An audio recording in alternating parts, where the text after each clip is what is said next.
رات کی تاریکی اپنے سائے پھیلا رہی تھی۔ شہر کی گلیاں سنسان ہو چکی تھیں، مگر بازار کے کنارے واقع چھوٹے سے مکان میں ایک چراغ ابھی بھی روشن تھا۔ یہ چراغ عبد الرحمن کے گھر کا تھا، جو ایک معمولی درزی تھا، مگر اس کی ایمانداری اور دیانت داری پورے محلے میں مشہور تھی۔ عبد الرحمن کی زندگی سادگی سے بھری ہوئی تھی۔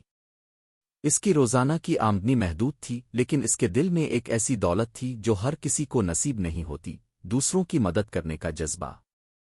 وہ ہمیشہ کوشش کرتا کہ اپنے کمائے ہوئے رزق میں سے کچھ نہ کچھ ران خدا میں دے، مگر اس طرح کہ کسی کو اس کا علم نہ ہو۔ ہر جمعہ کی رات وہ ایک چھوٹے سے کپڑے کے تھیلے میں کچھ روٹیاں، تھوڑا سا آٹا اور تھوڑی سی رقم رکھتا اور خاموشی سے اپنے محلے کے ان گھروں کی طرف نکل پڑتا جہاں بھوک اور تنگدستی نے ڈیرے ڈال رکھے تھے۔ وہ اپنے چہرے کو ایک پرانے رومال سے ڈھانپ لیتا تاکہ کوئی اسے پہچان نہ سکے۔ وہ آہستہ سے کسی گھر کے دروازے پر دستک دیتا، تھیلا رکھ دیتا اور فوراً وہاں سے چلا جاتا۔ یہ معمول برسوں سے جاری تھا، مگر کسی کو بھی یہ معلوم نہ ہو سکا کہ یہ خفیہ مددگار کون ہے۔ محلے میں کئی غریب گھرانے ایسے تھے جنہیں یہی تھیلا ملتا تھا، اور وہ اسے اللہ کی جانب سے بھیجا ہوا رزق سمجھ کر شکریہ ادا کرتے۔ ایک دن عبد الرحمن کے پڑوس میں ایک نئی فیملی آ کر آباد ہوئی۔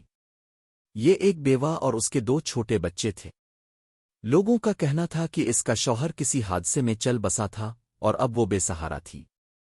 عبد الرحمن نے خاموشی سے اس کی حالت دیکھی اور فیصلہ کیا کہ وہ بھی اس کی مدد کرے گا۔ اگلے جمعہ کی رات وہ حسب معمول اپنی چادر اوڑے تھیلا لیے اس بیوہ کے دروازے پر پہنچا۔ وہ دروازے کے قریب پہنچا ہی تھا کہ اچانک دروازہ کھل گیا اور بیوہ کی چھوٹی بیٹی باہر آ گئی۔ عبد الرحمن گھبرا گیا اور جلدی سے پیچھے ہٹنے لگا، مگر بچی نے اسے دیکھ لیا۔ چچا، آپ کون ہیں؟ بچی نے معصومیت سے پوچھا۔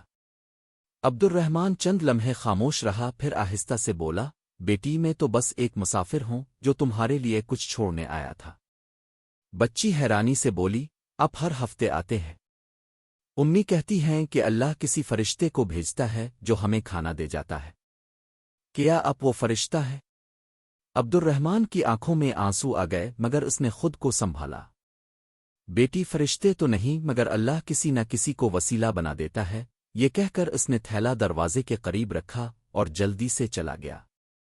اس دن کے بعد عبد الرحمن نے مزید احتیاط برتنا شروع کر دی تاکہ کسی کو بھی اس کے بارے میں معلوم نہ ہو۔ مگر اللہ کی قدرت بھی عجیب ہوتی ہے۔ ایک رات جب وہ حسب معمول صدقہ دینے نکلا تو راستے میں ایک شخص نے اسے روک لیا۔ یہ محلے کا امام صاحب تھا جو رات کے آخری پہر مسجد جا رہے تھے۔ انہوں نے عبد الرحمن کو غور سے دیکھا اور پھر مسکرا کر بولے، بیٹا، یہ نیکی جو تم کر رہے ہو اس پر اللہ تمہیں بے حساب اجر دے گا، مگر تم اسے چھپانے کی اتنی کوشش کیوں کرتے ہو؟ عبد الرحمن نے نظریں جھکا لیں اور بولا، مولوی صاحب، میں چاہتا ہوں کہ میرا صدقہ صرف اللہ کے لیے ہو، کسی دکھاوے کے لیے نہیں۔ اگر لوگ جان گئے کہ یہ میں کر رہا ہوں تو شاید میری نیکی کا ثواب کم ہو جائے۔ مولوی صاحب نے شفقت سے اس کے سر پر ہاتھ رکھا اور کہا، اللہ تمہارے خلوص کو جانتا ہے۔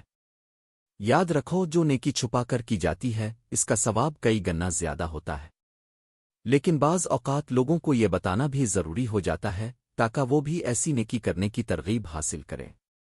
عبد الرحمن خاموش رہا، مگر اس رات جب وہ اپنے گھر پہنچا تو دل میں ایک سکون تھا۔ وہ جانتا تھا کہ جو کچھ وہ کر رہا تھا اللہ اس سے راضی ہے۔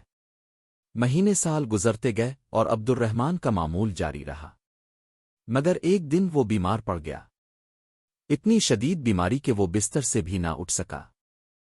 جب محلے والوں کو اس کی حالت کا پتہ چلا تو وہ اس کے گھر پہنچے اور اس کی خدمت میں لگ گئے۔